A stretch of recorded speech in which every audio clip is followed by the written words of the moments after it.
Good morning, everybody, and a very warm welcome to the first in our series of fertilizer calibration workshops. Today is all about the principles, and we're following this up with a session on the practices in February. We're delighted that you're here to join us today for an excellent technical session looking at fertilizer calibration and the issues and areas around it, both for agronomists, for farmers, and for operators as well.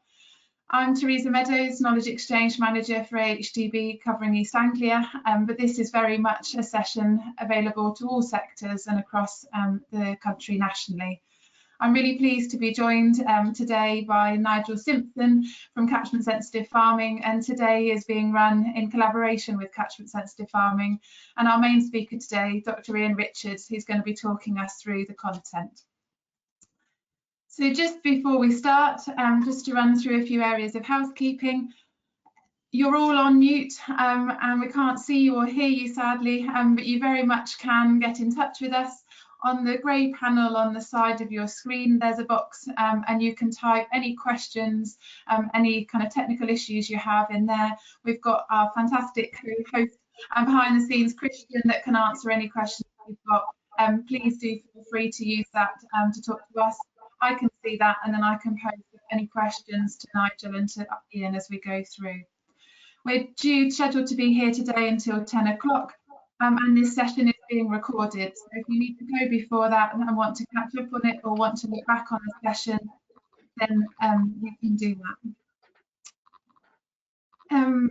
The session will also be available via YouTube by the end of the week.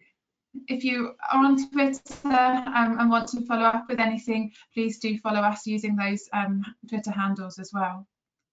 For those of you that collect basis and Neroso points, if you can please enter in the questions box, the chat box, your basis account number, your name and your postcode, and similarly for Neroso, your name, your Neroso number, and your date of birth and your postcode, and we'll make sure those are registered for you.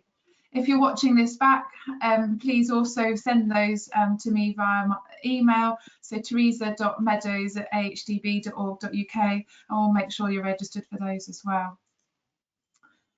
So this morning's session is all about fertilizer calibration, and we've put this together as an important area that works for all of us in what we do.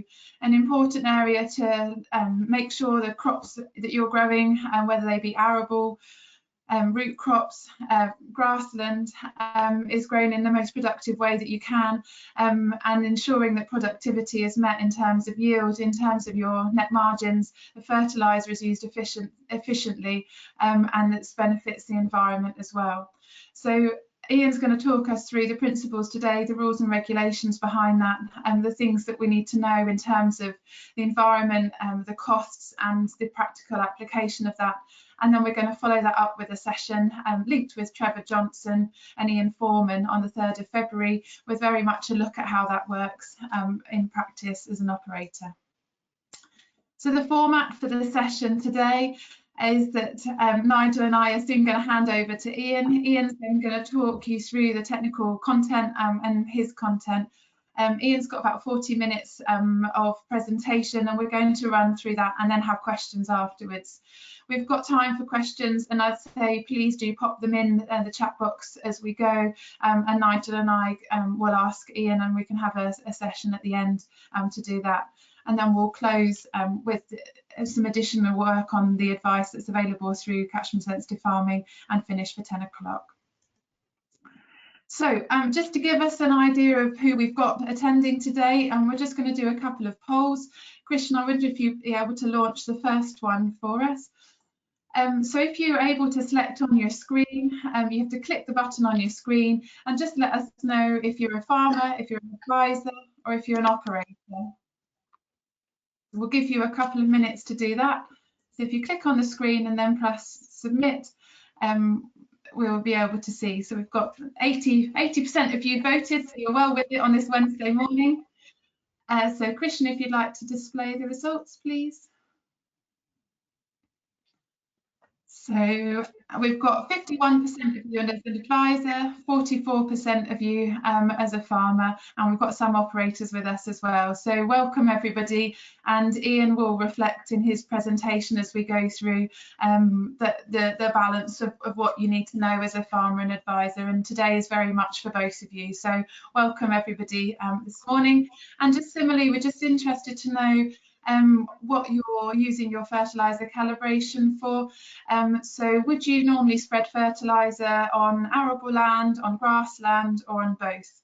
And just to give us again a flavour of those of you that are out there today, yeah, interesting the results that are coming through. So Christian, if you'd like to display the results for everybody to see. So we've got 36% of you on arable land, 58% of you with both, and a few people that are just grassland only. So again, welcome to you all. I think that means that we've got people from across the country that joined us today, and so it's great to see. And again, what Ian's going to talk about will reflect both of those cropping systems. So without further ado, I'm going to hand over to Ian, and Ian is now going to take us through his slides and his presentation, looking at the accurate spreading of fertiliser and manure with lessons from UK practice. Over to you, Ian. Thank you, Teresa, and good morning, everybody.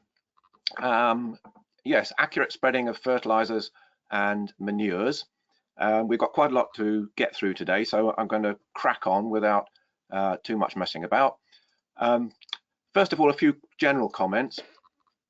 In nutrient management, there are two parts really. There's the side of deciding what to do, making decisions on the amount of nutrients to apply and the timing, and then there's the job of actually implementing those decisions and applying the nutrients.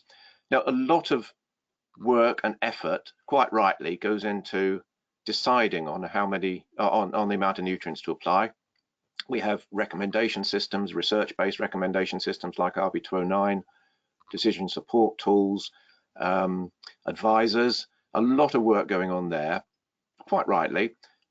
Sometimes I get the impression that we forget the rather lonely person out on a spreader who's trying to implement those decisions. And to my mind, the person driving that tractor is as important as in the grand scheme of things as any of the researchers or advisors or legislators on the left-hand side making up the decisions. As I say, they sometimes get perhaps forgotten. And if they do get something wrong, there are consequences. There are various ways in which things can go wrong in the field. We can put the wrong rate of nutrient application on, we can put the nutrients on unevenly, or we can spread outside the crop area, either into no spread zones or under and overspreading on headlands and irregularly shaped parts of the fields. There's plenty of things to go wrong. We'll have a look at those in turn. And it's worth remembering that inaccurate spreading doesn't just affect crop yield, it affects the quality of the crops in many cases, and it can affect harvesting efficiency if there's lodging, and certainly it will affect farm economics.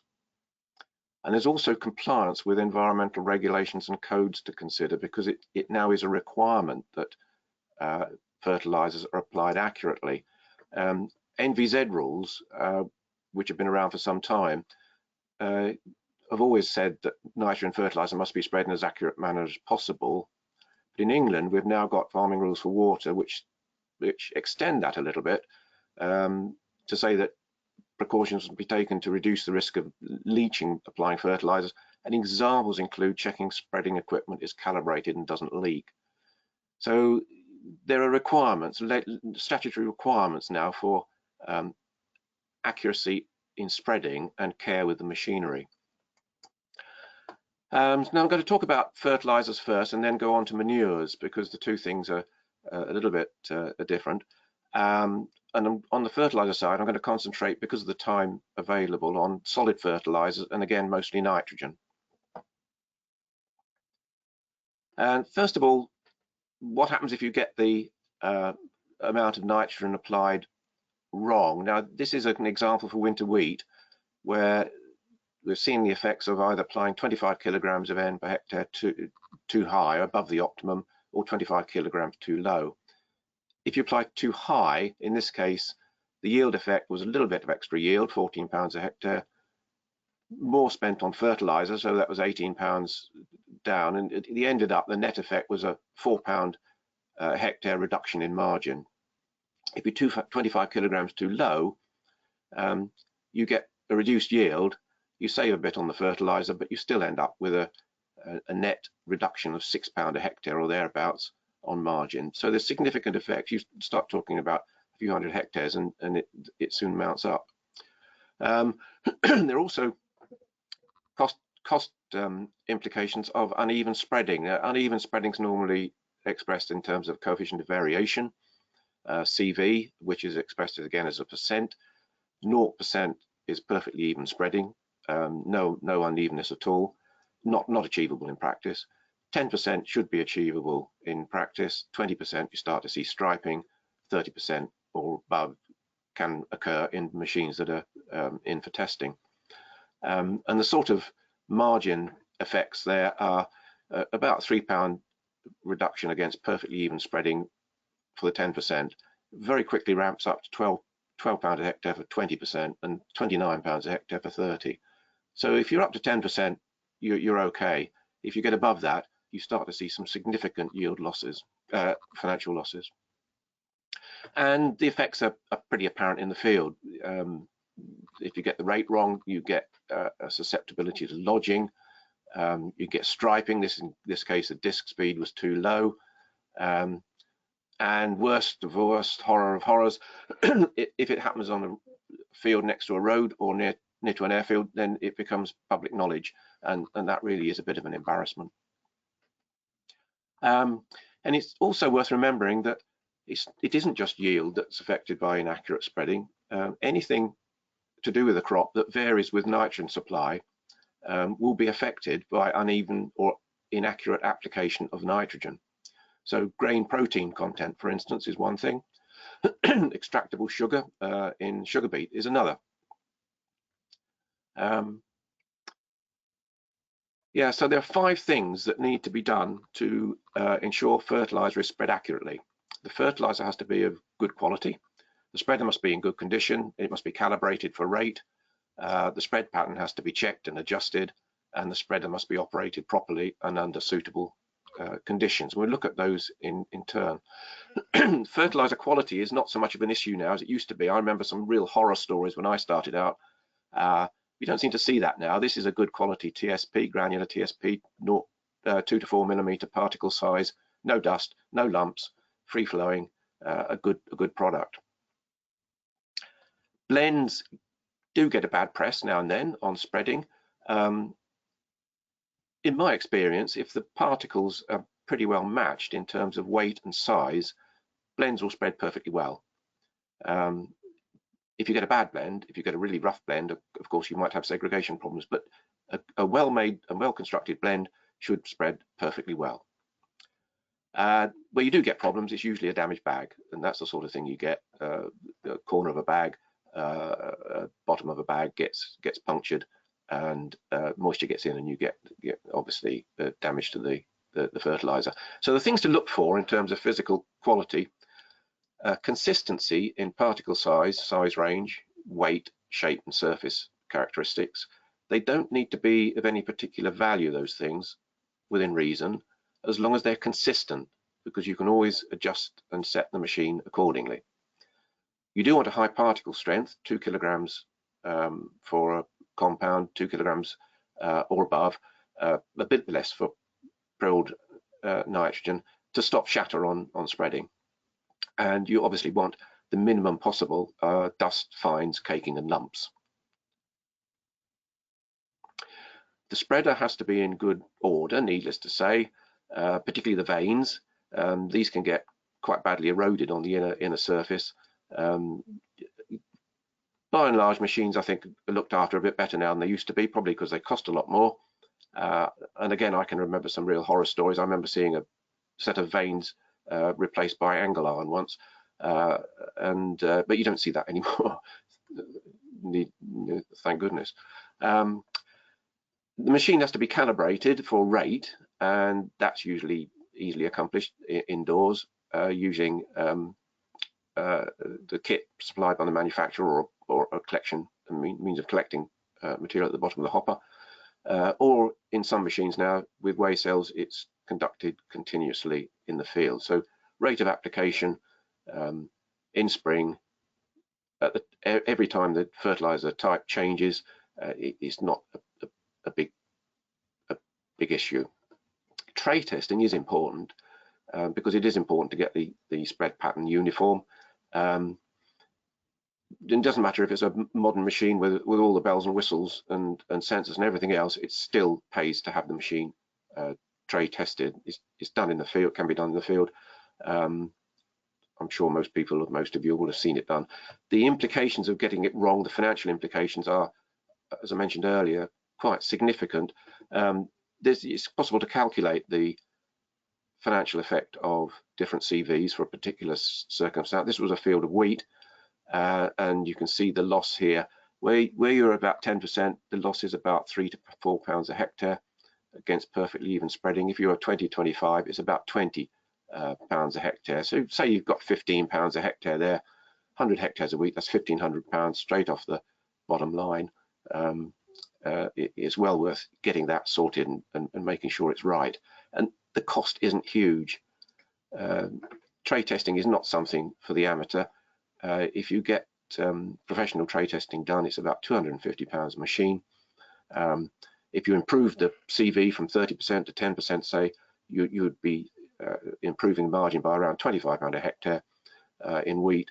It's about similar in oilseed rape, funnily enough. So you need about 10 hectare spread to cover the cost of professional tray testing. To me, it's a no-brainer. You get someone who knows what they're doing to do it. There is a national sprayer testing scheme which has been extended to cover fertilizer spreaders, and that does a full test, including inspection of the spreader, tray testing, adjustments to get the best CV, and reporting of results. And again, I say it does seem to me to be a no-brainer. I'm a great believer in getting professionals to do things rather than trying to hack at it yourself. But what's happening in practice? We've got information here from the British Survey of Fertiliser Practice. I just want to look at the top two lines. The top line indicates what would normally be recommended. That's farms that have tray tested their machine annually. And this goes back to 2006 through to 2019. And it's about 40 to 45% of farms were reporting that they tray tested annually. And it's kicked up a bit in the last 4 years, which is a good thing to see. The next line, this one, is farms reporting never tray testing their spreaders. And fortunately, that's come down in, again, the last 4 or 5 years. Hopefully, it continues going down. So there's been a distinct improvement in the last 4 years, but still only around half of farms are reporting tray testing their spreaders in what would be regarded as an adequate frequency, annual frequency. Yeah, scope for improvement there, I think. No spread zones. I'm not going to say too much about no spread zones. It's pretty straightforward. 2 meters from water under NVZ rules, 2 meters center of a hedge under cross compliance. It's nice and easy to do. Well, I say it's not nice and easy to do. It's possible to do it without too much trouble when you've got nice straight edges like that. Not so easy when you've got an irregularly shaped field. It's a bit of a challenge to the operator. And it's another example where it's very easy to take the decision and make the rule. It's not quite so easy to then go away and implement it. Yeah, I don't think there's much more to say about no spread zones. Improvements in technology. Now, fertilizer spreaders have changed quite a lot in recent years. I don't know if many of you might remember these machines, B's knees in the 50s and 60s, invented or developed, I must say, by a very, very talented dairy farmer, Rex Patterson, and a very advanced machine for its time. hydraulic drive to the disc, a single disc hydraulic drive, land wheel driven feed mechanism, and a loading mechanism that was hydraulically driven too. So in its day, a very good machine. And you might be surprised to know that machine was still on the manufacturer's price list in 1985. A machine nowadays looks quite different. It's bristling with sensors. It's got GPS. It's got every conceivable technological aid you can think of. It costs a lot more, and it's you know, a very different machine. But the principle underlying it is still much the same: the spinning discs and feed onto the spinning discs from a hopper. One big change that's happened is in bout width, and we've seen bout width go from around 5-6 meters in 1950 up to 55-50 meters today. These are claimed bout widths. So there's been a big change there, and it brings with it issues of spreading and wind conditions and so on and so forth. But a really remarkable development, and linear so far. I'm tempted to progress that and project forward, but it might look a bit unrealistic. And there have been lots of other developments too in technology. We've seen weigh cells and other sensors, they came in first, actuators, GPS, rate of application control during spreading, section control on some spreaders, spread pattern monitoring through radar, crop sensors, variable rate application and uploading settings, and generally shifting data about with computers. Now, all these things, these technologies developed more or less independently, but they've been brought together in a modern spreader in quite a remarkable way. They've all come together in space of about 15 years, 20 years perhaps. And so they've caused this transformation in the machines that we use to spread fertilizers. Quite a nice case study really for somebody who wants to look at the way in which technology develops. I'll come back to technology a bit later on. Now a little bit about organic manures, and spreading these accurately applies both to the amount of material that's being spread and to the nutrients in the material, because obviously from manures you don't get a nice declaration label on the side of the heap like you do on the side of a fertilizer bag. So you don't really know what's in it, as well as having to decide on how much to apply. And it's worth remembering what we're dealing with here. This is a heap of solid manure. It's bulky, it's variable, it's not easy to move about, and it's fairly dilute in terms of nutrients. So it's not an easy material to handle.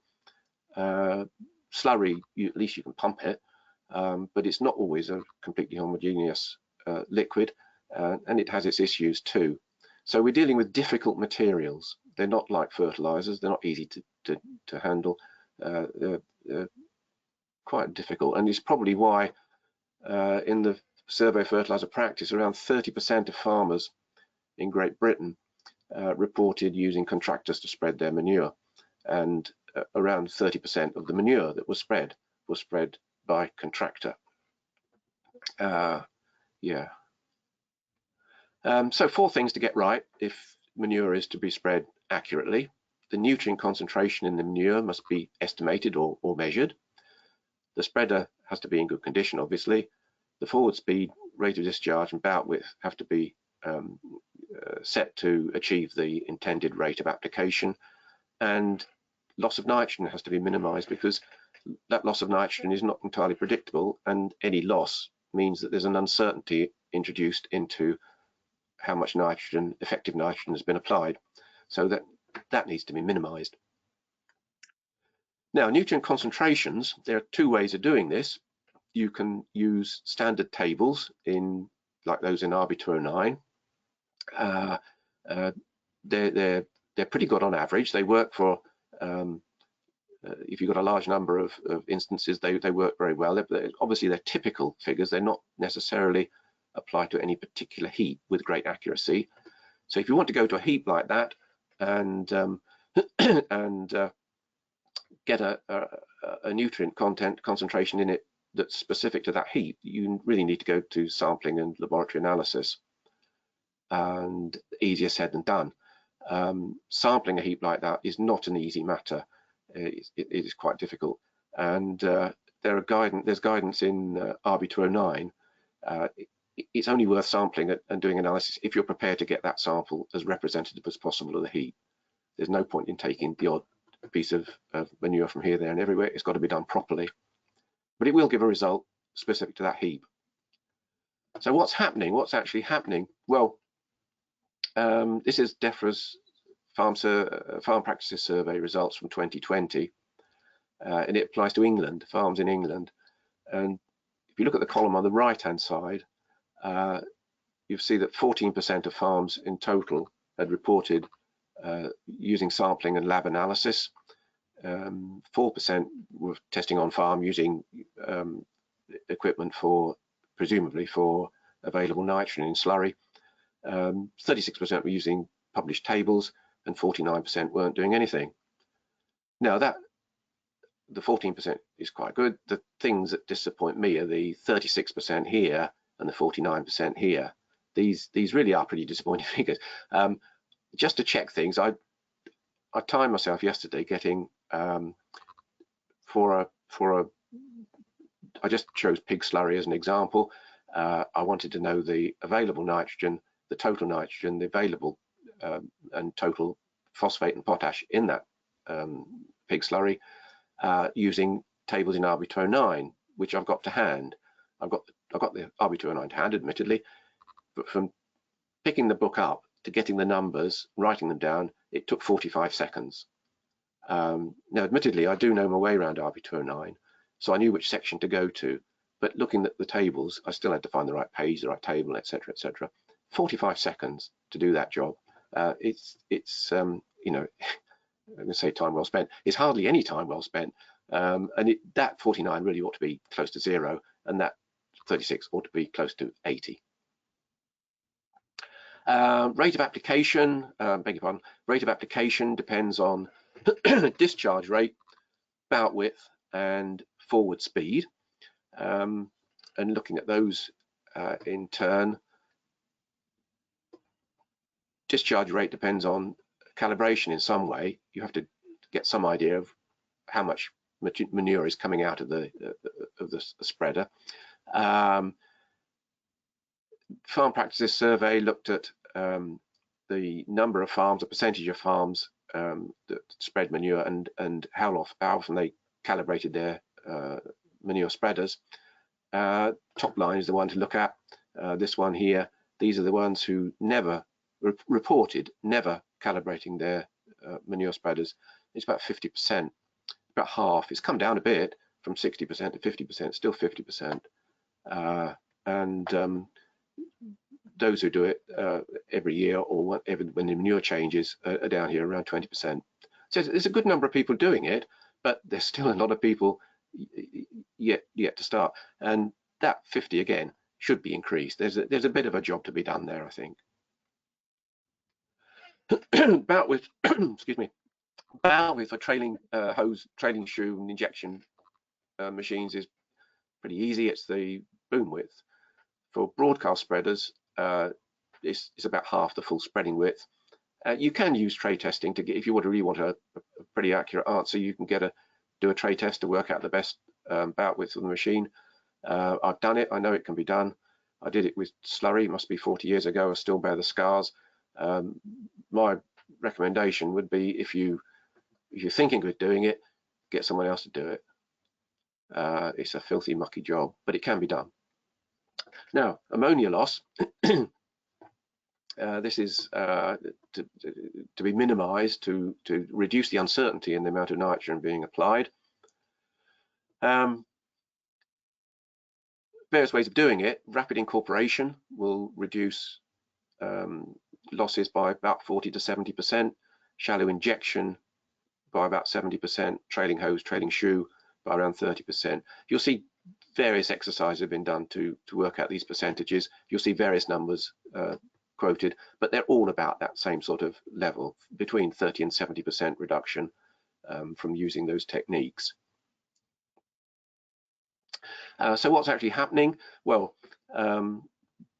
top line is the one to look at here. This is people who are farms or broadcasting. Percent of farms broadcasting is about 80% still using broadcast, and the band spreading and shallow injection are pretty much down here in the sub 20% level, 10% or so, 15% level. Now, something's going to have to happen there because DEFRA has ambitions for low emission equipment being used, precision equipment being used for all slurry by about 2025. So something drastic is going to have to happen there, I think, in England. The incorporation rules, they've changed a little bit too.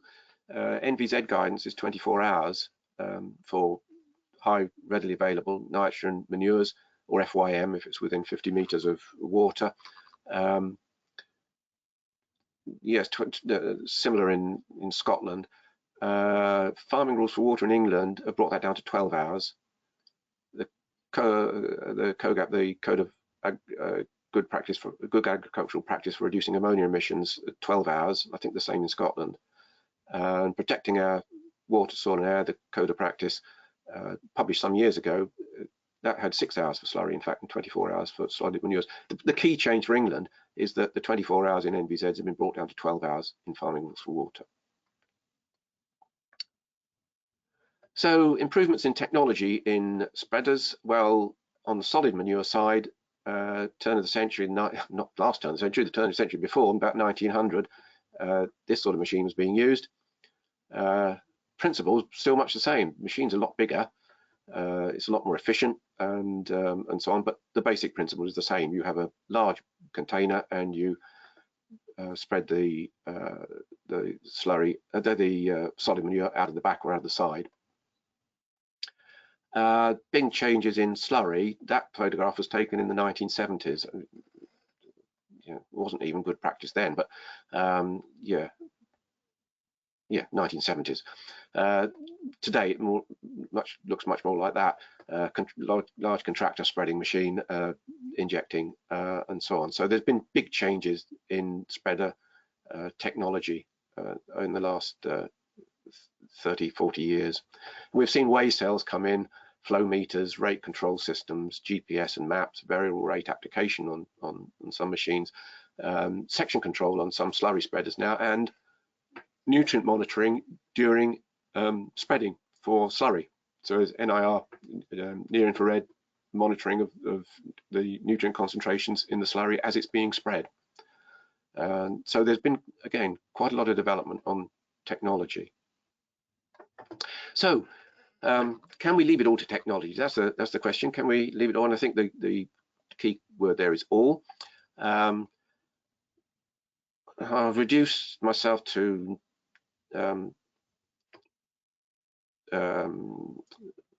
clip art for this, I'm afraid. Slide really needs a health warning. But there's a point here I want to make, and that is there is a difference between precision and accuracy. And it's illustrated by these two situations where you've got a dart player here who's very precise. The darts are all very much hitting the same point, very precise, but not very accurate because it's quite a long way from the center of the ball, of the target. The player on this side is nowhere near as precise. The darts are all over the place, but they're clustered around the center. And the point I want to make is that technology is very good at precision. It's very easy to get technology to do something exactly the same time and time again. Accuracy generally, probably always, requires human intervention, even if it's just setting the rules under which the technology operates. But people are much better at getting things accurate. They're not so good at precision. What we want is the combination of the two, obviously. We want accuracy and precision, but of the two, my preference is for accuracy. And accuracy depends on a lot of subjective judgments coming in, the things that, again, technology finds difficulty with at the moment. It might develop in future, but at the moment it finds difficulty with it. Is there sufficient soil variation to justify treating parts of the field separately? How many soil cores needed for an adequate result? in each area. Is the CV measured by trace testing good enough? Is fertilizer too lumpy? Are conditions going to stay good enough for manure spreading? All of these things have subjective elements to them. The key words here are sufficient, adequately, good enough, to, and again, good enough. And those sort of things, those qualitative judgments, they're quite straightforward for people. They're not so easy to implement in technology. So, to my mind, we need both. We can't leave it all to technology. So, in summary, the points I've been trying to put across. Accurate nutrient application is important as correct recommendations and guidance on nutrient use. We mustn't forget that however many rules that we bring up in recommendations or in guidance or in legislation or codes, those have to be implemented, and the implementation, the physical implementation of these decisions is really critical. We're seeing very strong development and evolution in technology for fertilizer and manure spreaders, and that's continuing, and there seems to be no end to it. And the sort of technology that's now found on the top end machines in various model ranges will, in the way of things, creep down the model range and become standard practice within a few years. There are many instances, there's several instances I've given you today where improvements have been made, but there remain opportunities for improving accuracy of fertilizer and manure application. And again, the key word is opportunity. I don't want these to see, those graphs I showed, I don't want them to seem like constant harping and criticism. They're not. They're pointing out opportunities where there can be improvement in the use of nutrients and in farm economics. And in my view, and these are two opinions at the bottom, which is why they're in italics. They're not factual at all, just my view, which you may well disagree with. But in my view, human judgment will still be needed to ensure accuracy and not just precision. And the combination of technology and operator skills is the best way forward. That's what we're looking for. And again, to my mind, the operator is the key person, and the technology there is to support them, not the other way round. And before my voice hands out, I think that's I've come to the end a bit early, I think. So we have plenty of time for questions. Fantastic, Ian. Thank you so much. Yeah, really brilliant discussion through what you've been able to talk through, the importance of the rules and the regulations of accurate application in the field, and actually that us as human operators are really important. The technology's there, but getting it right in the right conditions on the right day, in the right way with the right product is really important. So thank you very much for your presentation. And we're now going to go to a question and answer session. If you've got questions, please do put them in the question box in the grey panel on the side, and we'll put them to Ian. I've got some good ones that have come through already, Ian. So we can go through those in a minute. Just while we're doing that, just as a reminder, Ian's slides that he's gone through, if anybody wanted to download them, they are again in the handout section on your screen. Again, it can be downloaded as a PDF. We have also attached section 1 and section 2 from RB209 on there, which includes a lot of what Ian's talked about today, and Nigel's going to talk through the other handout that's there as well later. So do make the most of those. Equally, if you joined us a bit late and you are keen to get basis and Rosso points, please can you put your name, your postal code and your membership number into the questions box, and we'll make sure those are registered. So that's my announcements, and we can move over to questions. So are you happy to launch into these, Ian, as we go? I'll ask you them as we go through, and we can bring you in, Nigel, and there's some good ones for Nigel as well. So one of the questions from the beginning from Jamie Mackay was, have you got some examples of what you would say is good versus poor particle strength and what to look out for? Yeah, well, particle strength, I mentioned it's I would say 2 kilograms for compounds and TSP and things like that, 2 kilograms or thereabouts, or higher. If you're dealing with prilled nitrogen, it'll be a little bit lower because the nature of the material is going to have a slightly lower crushing strength, perhaps 1.7, 1.8. But yeah, 2 kilograms upwards and 3 kilograms if you can get it. Does that answer the question adequately? Hopefully. If there's anything else, Jamie, you wanted to know, just pop it back in the question box, but it sounds like it does to me. So thank you, Ian. So the next question is, are your spreader testing results collecting testing for liquid fertiliser as well? Glenn's just quite interested to know that.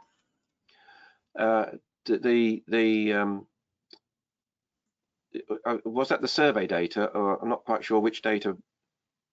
I imagine it's from the graph that you displayed from the spreader testing, you know, the kind of how many people are calibrating. Oh, yes. The spreaders, they didn't distinguish. They just said, to the best of my knowledge, the question was fertilizer spreaders in general. Okay. Just trying to think, because the precise question asked isn't shown in the DEFRA Farm Practices Survey. Don't specify the question asked precisely. They give the results, but not the precise question asked. So I need. I'm not sure. Actually, thinking about it, I'm not sure. Something we can look into, maybe. I can come back to that. Can I come back to the questioner if you identify? I'll come back to me outside this session. We'll let you know, Glenn. It's not often that you stump in with a question about fertiliser. But it's just the precise question asked in the survey that I need to know, and I can't remember. No, that's fine. So the next question is, how would you go about managing nitrogen loss when organic materials are applied to standing crops or grass? Ben, I'd like to know. Standing crops or grass. Right. Well, if it's grass, you can use a trailing shoe in a growing crop. You can use a trailing shoe or a trailing hose. So that will at least get the material onto the soil surface rather than being held up in the foliage. So that's one way of doing it. It's quite a difficult one if you have a growing crop. Obviously, you can't incorporate easily, if at all. So I think you're really reduced to band spreading, and that means slurry. If you're using a solid material, the ammonia loss is going to be a little bit less anyway, so it's not quite so critical. You can apply low rates of solid manures to growing crops, but I guess the question is really relating to slurry. Yeah. Well, or solid manures, I suppose, where we've got crops that are, you know, being direct drilled, or we've got standing crops in field. Yes, when you've got a standing crop, slurry or manure is, you know, it's so easy to just smother the crop. But if you can apply it between the rows or inside below the foliage in grass by using a trailing shoe, then that will certainly help to minimise losses and give minimum problems with the crop. Have you got anything to add to that, Nigel, from your point of view? Yeah, well, you can certainly try and spread when conditions are less windy, when they're cooler, and thereby there will be less volatilization due to temperature. You can obviously avoid runoff in terms of applying onto ground which is already saturated, or even avoid putting it on when the soils are cracked, because you will then get otherwise cracked flow in terms of slurries. You can water down slurry. That wouldn't necessarily be very popular in terms of the amount of extra spreading you've got to do, but in terms of reducing losses, it would work. You can add urease inhibitors, or you can acidify slurry, but again, acidification isn't something that we're doing in the UK at the moment, but certainly it's being looked into. And in terms of other things, then yes, in terms of slurries, then you would look to spreading under good conditions, so that again, you're not trying to get any runoff down tram lines or anything like, as you might otherwise add to your problems. Thank Brilliant. you. Thank you, Nigel. Some sticky questions here for you, Ian. There's kind of three that are all quite similar. Looking at, you know, your kind of thing about it only took you 40 seconds to look at the tables, and does the lack of kind of looking at the tables lead to the conclusion that actually maybe too much inorganic fertilizer is being applied?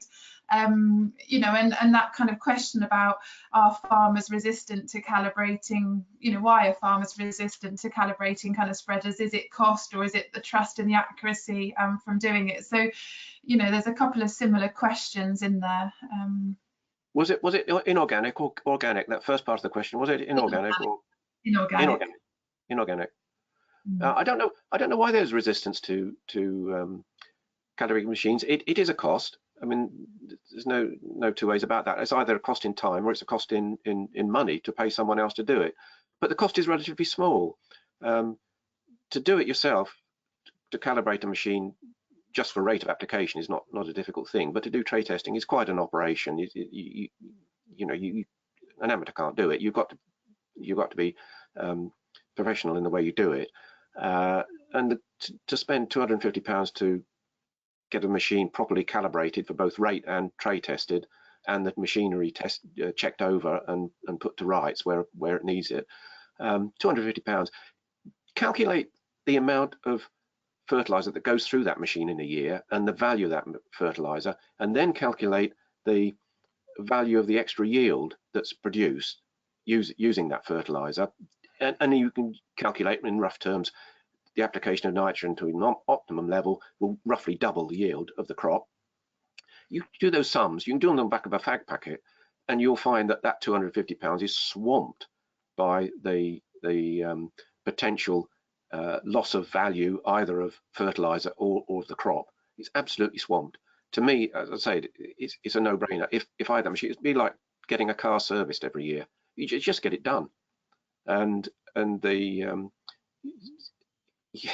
almost certainly the cost of doing it will be outweighed by the extra value you get, the extra margin you get off the land. I really don't know why people do it, and why the tables in RB29 aren't used. I find that very difficult. It may be because I'm very familiar with RB29. I find it easy. You know, when you're familiar with something, you find it very easy. If you're not familiar with it, it looks a bit daunting. But it doesn't take long to sort it out. It's not a big job. And you know, if I were responsible for spreading a lot of manure, I'd want to know what I was spreading, and it's the easiest way to find out. At least it gives you an approximate value, and it's, as they say, a hell of a lot better than nothing. Definitely. So, a question leading on to that, I'll come to you, Nigel, 2 seconds. Question leading on to that is have you got any thoughts, if people did want to do it on farm, on the best kit for testing nitrogen in slurry and dirty water? Are there anything you'd recommend for doing that on farm? Ian, I don't know if you've got any. Was it for me? Oh, sorry, so Nigel. Oh, for testing on farm, Agros meter, you can use an Agros meter that will determine the available N in slurry with reasonable accuracy. As long as you've sampled, again, you've got to sample it right, and so on and so forth. But the Agros meter can be bought and used for that. There was another meter, I can't remember the name now. Quantifix.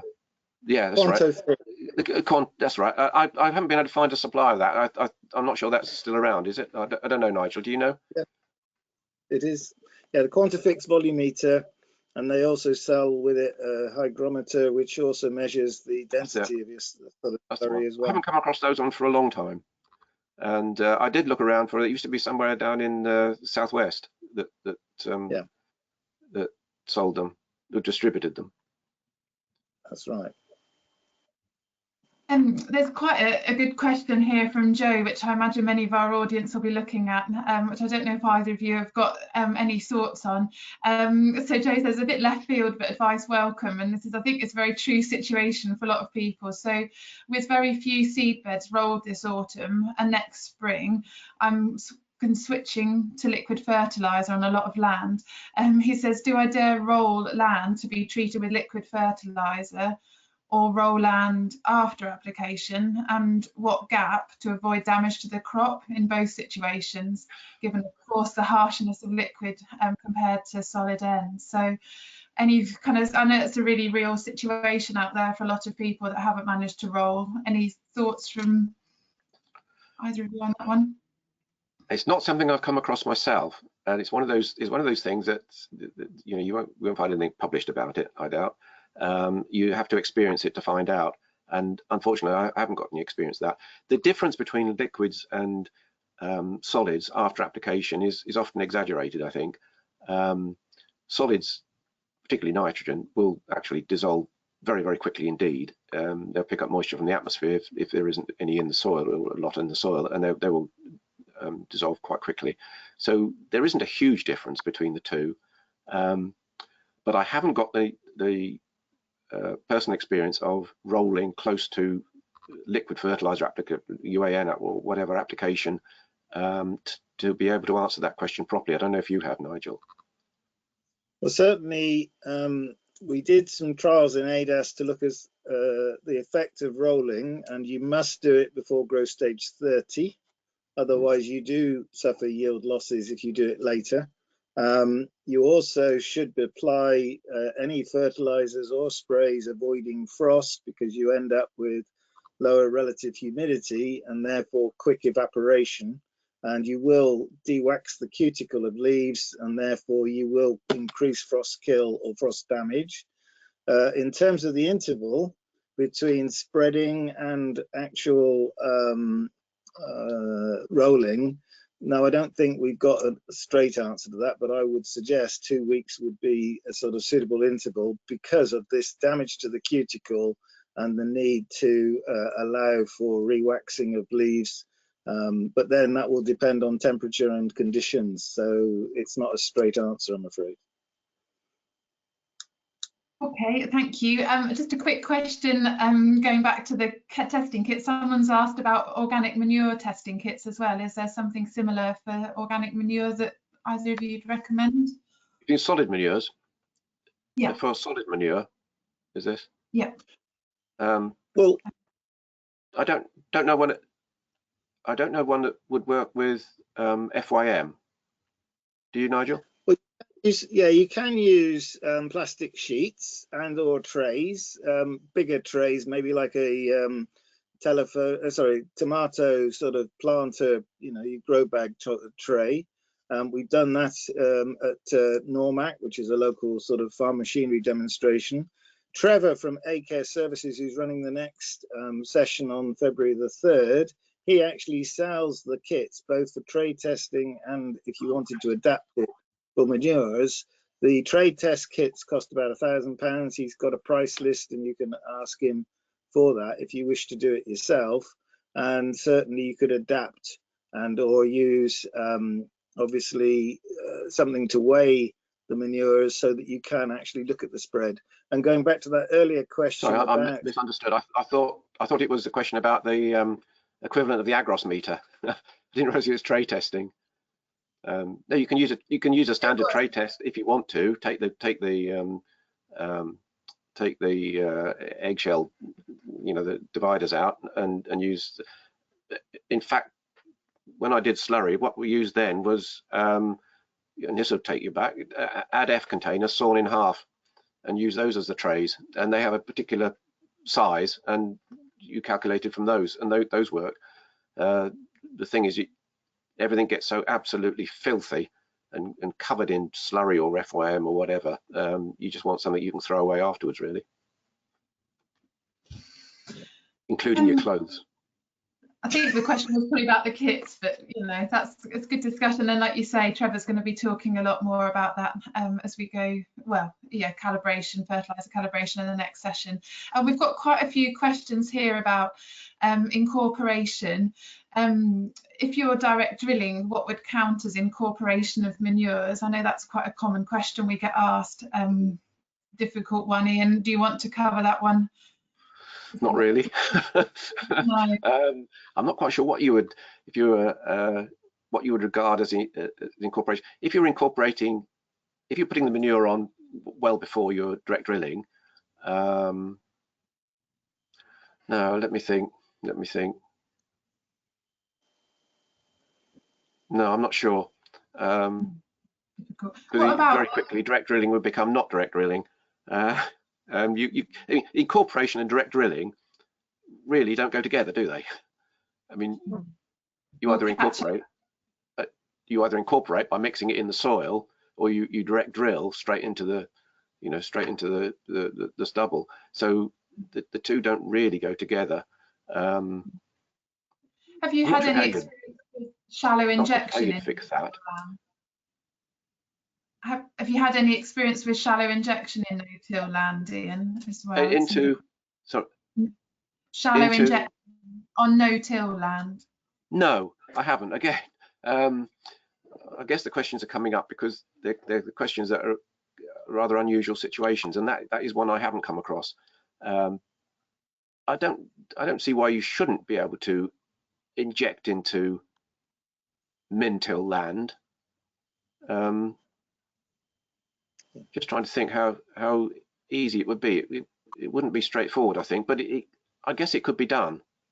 But again, it's one of those situations I need personal experience of, and I haven't got it.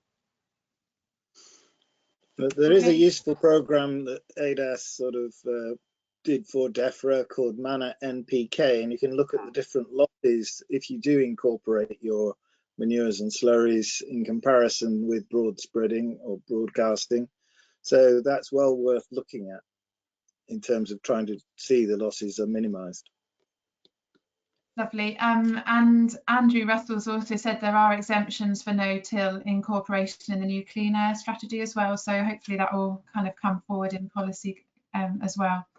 I've just looked at the time. I've got carried away with questions that are coming in and realised what the time is.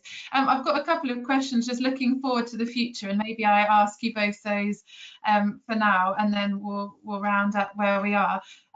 So do you see any kind of further regulation on the horizon as we look forward to kind of climate change and policy and air quality? And what do you think we've got a couple of questions about urease, inhibitors, and kind of new policy kind of change on the horizon. Ian, have you got a few comments on what we might need to be looking out for?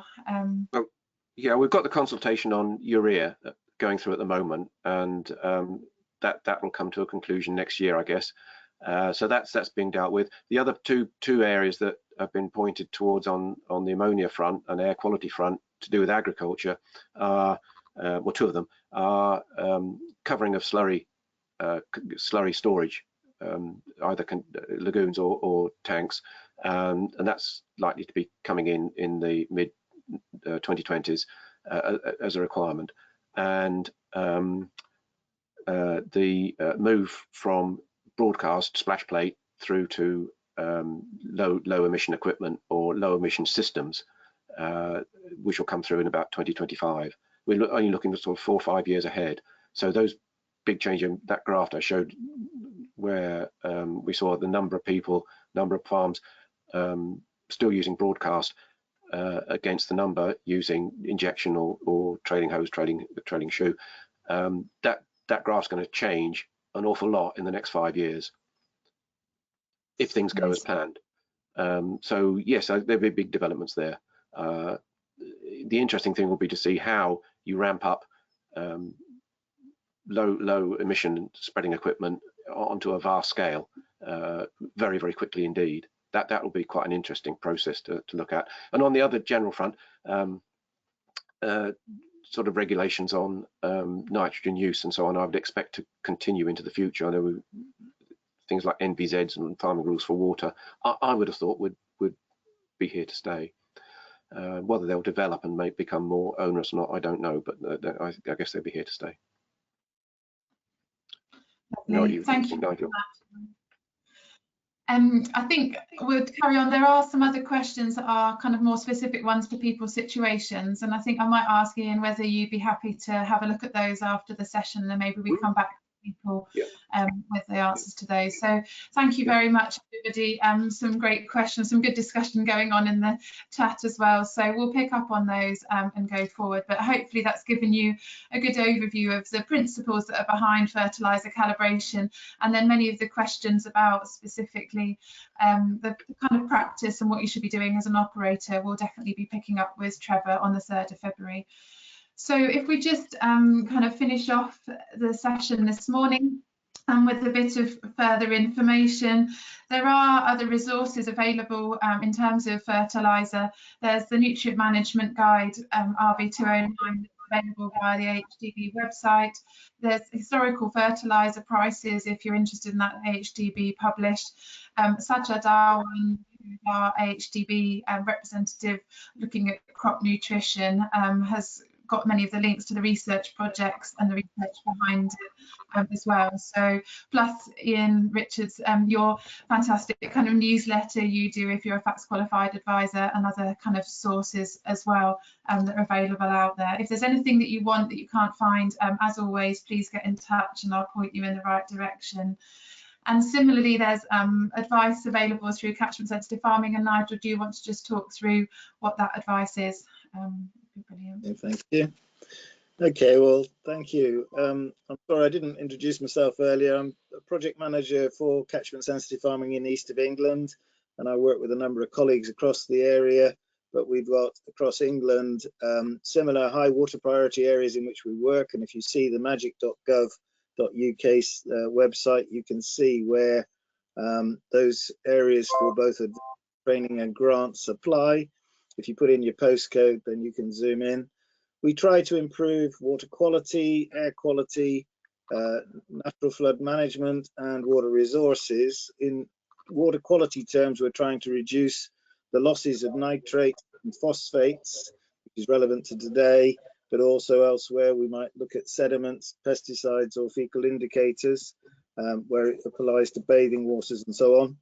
We do visits to farms, both ourselves and with specialists. You've got a handout that gives the sort of specialist visits. They're not all detailed there, but we can certainly draw your attention to both the manure analysis and the fertiliser calibration visits that are available, free to farmers, if they are not in the habit of having had similar in the last 5 years from us, and they are within these high water priority areas.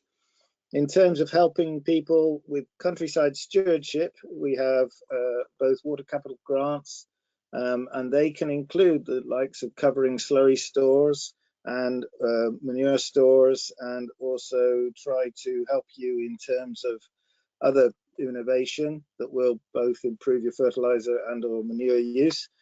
We can also help you if you apply before the 21st of March with those water capital grants in the coming year, or before the 31st of May in 2021.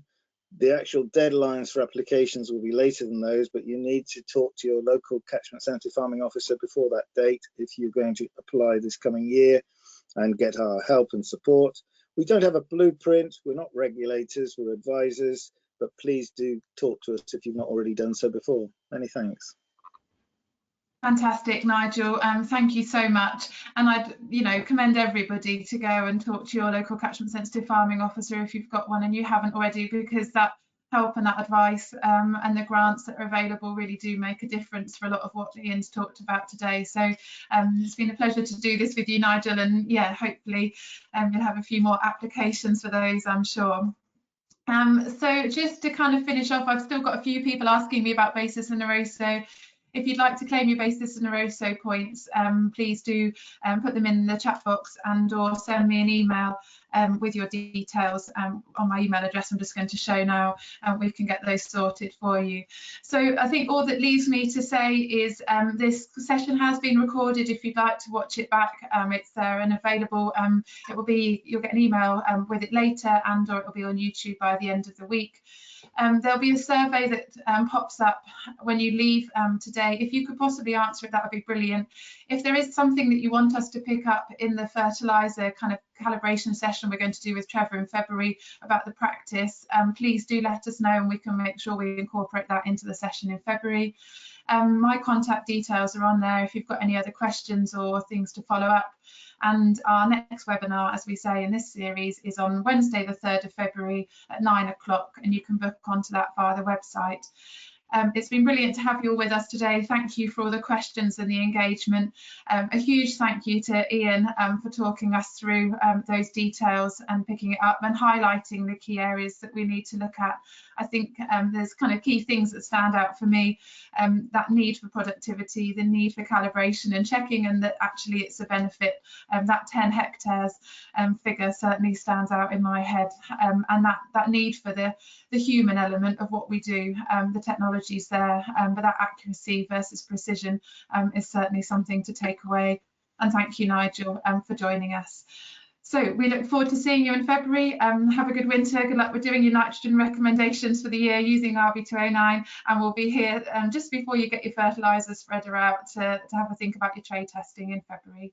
Thank you, everybody. Have a good day.